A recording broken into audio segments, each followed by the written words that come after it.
mommy. I found motherhood when I was a new mom. That moment I was nothing, I don't know. At first, I just bought baby stuff there. And then I discovered the articles about Club Mama, parenting workshop, the recipes. And each part helped me in a different way. As my kids got older, my relationship with motherhood also grew. It changed from, it's not just a shopping, the place where I got advice and made mom friends.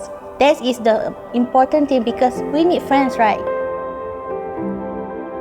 There were hard times too, like when I worry at night about my kids.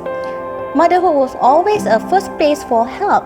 My husband said that I listened to motherhood more than him. And then it's not just me who's happier, my whole family are motherhood fans. In our conversation, it keeps coming out like, I found this from motherhood. Oh, last time mommy read from the motherhood, this and that, so that I'm grateful that I discovered motherhood.